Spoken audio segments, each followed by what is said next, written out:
Bienvenue pour les actus. La semaine a été marquée par l'annonce du couvre-feu par Emmanuel Macron, mais chez nous, c'est Alstom qui est au centre des préoccupations. Voici le sommaire.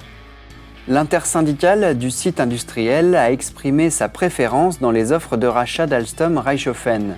L'entreprise CAF semble plus pertinente pour l'avenir du site, mais les représentants syndicaux craignent qu'un autre choix, peut-être plus lucratif et moins concurrentiel, ne soit fait.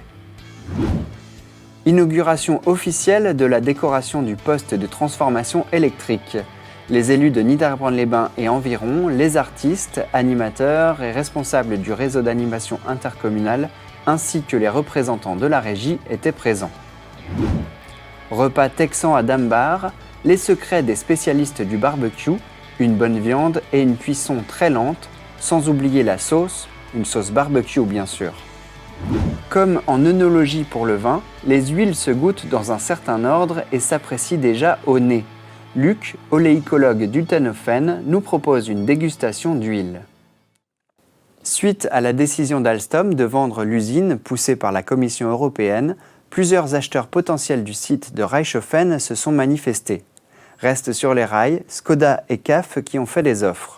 On écoute Daniel Dreger, représentant l'intersyndicale CGT, CFE-CGC et FO d'Alstom. Pour nous, en termes d'emploi, dans les 4 prochaines années, les deux, Skoda comme CAF, nous ont promis qu'il n'y aurait pas de licenciement. Mais par après, on ne sait pas ce qui peut arriver. Parce que CAF, ils sont quand même implantés en France, à Bagnères de Bigorre et en Europe, tandis que Skoda n'a rien du tout, ni en France, ni en Europe, à part en Finlande. Pour demain, après 2023-2024, CAF est quand même sur 28 appels d'offres en France, tandis que Skoda n'en est sur aucun. Et donc ça nous fait un peu peur. Et s'il n'y a pas de commande pour eux, ils sont capables de fermer le site. Ils nous ont dit, s'il n'y a pas de commande, on ne pourra rien faire, on ne pourra pas vous aider. Tandis que CAF, c'est quand même, ils sont implantés déjà en France, ils ont gagné AMLD, qu'ils ne feront pas chez nous à Reichshoffen, ils nous l'ont bien dit, mais il y aurait quand même les 28 appels d'offres, et s'ils en gagnaient, on pourrait avoir du travail. Le site de Reichshoffen a encore du travail pour les 3 ou 4 années à venir sur le Regiolis, ce train intercité qu'ils ont développé il y a une dizaine d'années. Et le Regiolis, nous gardons cette technologie. Par après, on la gardera, même si c'est CAF ou Skoda, mais on changera le nom, mais on gardera la technologie et tout ça. Le gros souci, c'est l'hydrogène. Donc on va avoir une commande de 14 trains pour la France, Regiolis hydrogène, mais l'hydrogène est détenu par Alstom. Donc si on doit continuer avec l'hydrogène après ces 14, les 14 trains de pré-série, disons, il faudrait qu'on ait un consortium avec Alstom. Ou que celui qui nous reprend, Skoda ou CAF, ait sa propre chaîne de traction hydrogène. Et c'est pour ça que nous, ce qui nous fait un peu peur, c'est que c'est Alstom qui va décider. C'est pas du tout le site de Reichshoffen. Et pour nous, on se dit bien que si Alstom décide, ils vont pas prendre le meilleur des deux. Ils vont quand même, qui sera un concurrent sur le marché français et européen. Donc on a très peur qu'ils vont nous prendre celui qui donne le plus d'argent.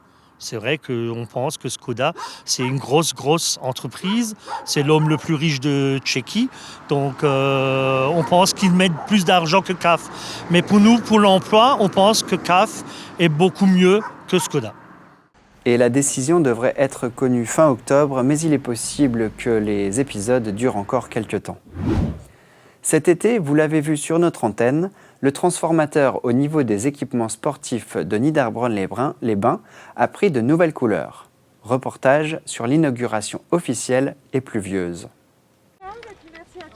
Les élus se sont réunis au complexe sportif du Mont-Rouge le mercredi 14 octobre. Plus précisément au niveau du transformateur de la régie qui avait été customisé au courant de l'été. Les jeunes du réseau d'animation intercommunal ont graffé sur ce transformateur. Nous en avions parlé dans la rétrospective de l'été.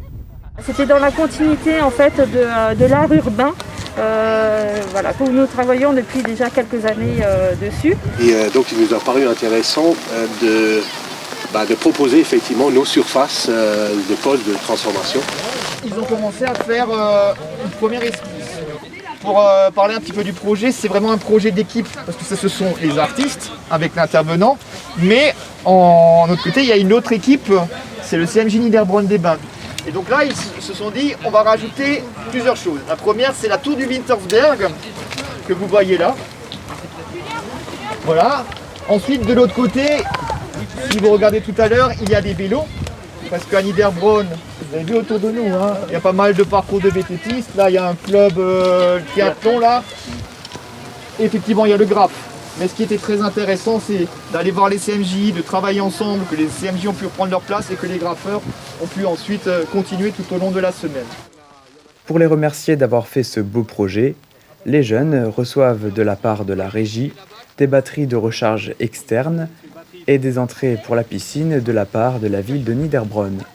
La régie compte relooker d'autres postes, notamment à Reichshofen et Niederbronn. D'autres communes sont intéressées pour faire la même démarche avec les jeunes, affaire à suivre. La première soirée de jeux de Windstein Animation dans la salle du conseil municipal a vite fait le plein. Il faut dire que la capacité était limitée à 20 personnes en raison du Covid. Mais la rencontre entre les habitants a bien pu avoir lieu et le réseau d'animation avait apporté quelques jeux pour l'occasion, des jeux de table et des jeux collaboratifs comme cette fameuse Tour de Frobel. Pour les connaisseurs du jeu du parachute, c'est un peu le même principe. Chacun tire, relâche, lève ou baisse le fil entre ses mains et la coordination de tout le groupe permet d'empiler des blocs. Un moment de détente bien apprécié et à renouveler très vite. On vous propose à présent de passer en cuisine pour ce repas particulier. L'Alsace et le Texas sont unis culinairement par un barbecue. Les Texans sont des spécialistes du barbecue, mais un barbecue à la cuisson très lente. Casey Anderson, habitante de Dunbar, a préparé une poitrine de bœuf fumée à chaud, c'est-à-dire que la viande va cuire à la fumée pendant 8 heures. Et pour avoir une bonne fumée, le bois de chêne est utilisé.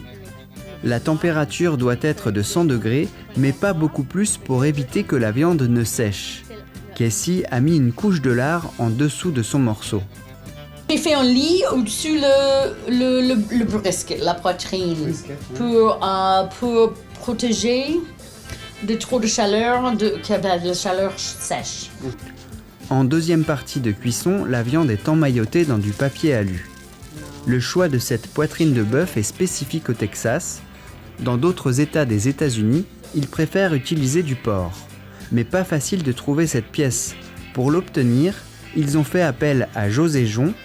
Elle élève des Black Belted Galloway au Geierfelsen, dans la vallée du Schwarzbach.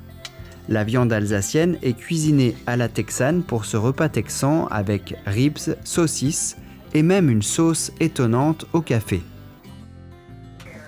Et je fais en sauce barbecue. Si c'est fait avec du ketchup, du sucre, il y a du café dedans aussi, espresso café. Les convives se sont régalés avec ce melting pot culinaire alsaco-texan. Rocket League, vous connaissez ? C'est un jeu de foot avec des voitures. Le collectif gaming de Gundershofen a organisé un nouveau tournoi en ligne, son nom, la Bretzel Cup. Le collectif gaming Gundershofen organise un nouveau tournoi sur Rocket League. Après une première édition qui avait connu un franc succès, ils ont mis en place une deuxième édition de la Bretzel Cup le samedi 10 octobre. 16 équipes en duo ont pris part à ce tournoi. Originaires de toute la France, les joueurs s'affrontent dans un premier temps lors des phases de poule, avant d'arriver aux phases éliminatoires. Le tournoi, retransmis en direct sur Twitch, permet aux internautes d'encourager les joueurs et d'interagir en temps réel avec le staff technique du collectif gaming Gundershofen. Parmi les participants, des débutants qui ont commencé quand le jeu est devenu gratuit et d'autres joueurs plus expérimentés avec un niveau très élevé. La différence se fait ressentir et les scores se creusent.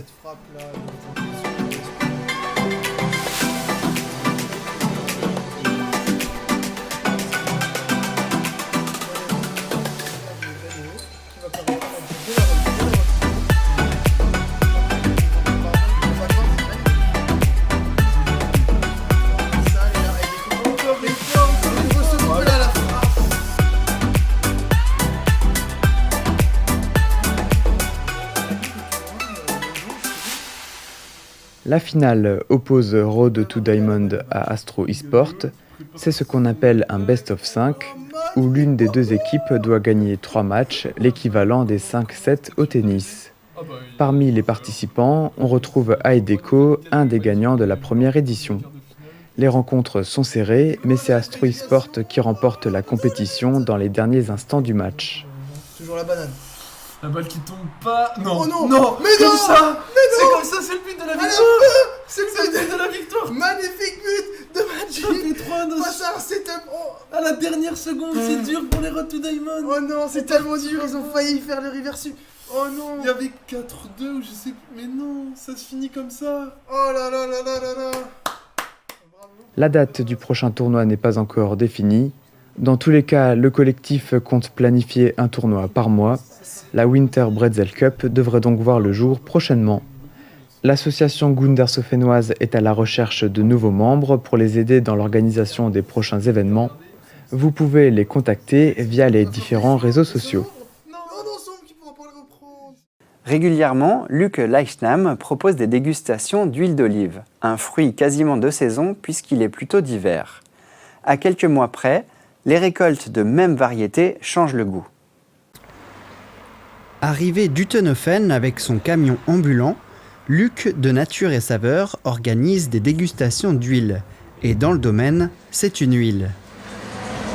Donc on va goûter, déguster une fruitée verte des Baux-de-Provence. Donc c'est de la picholine, de la glando, de la luc et de la grossane. La grossane qui est la variété d'excellence qui a fait la renommée des Baux-de-Provence.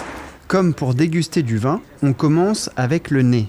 Puis, une fois en bouche, il faut aérer le palais pour apprécier tous les arômes.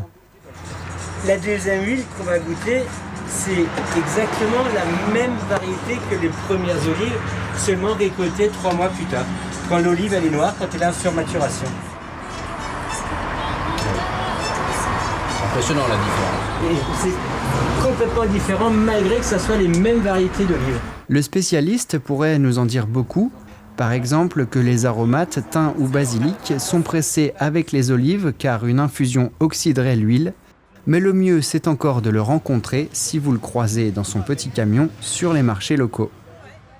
C'est la fin des actus. Cette information importante avant de finir, il y a une collecte de sang lundi 19 octobre à Reichshofen car les stocks sont au plus bas. Tout de suite, dans l'interview de la semaine, la fête d'automne et du terroir se prépare à Niederbronn-les-Bains. Et cette semaine, dans le documentaire, on fête notre anniversaire, TV3V à 20 ans. Merci de regarder la chaîne, passez une bonne semaine et à vendredi prochain.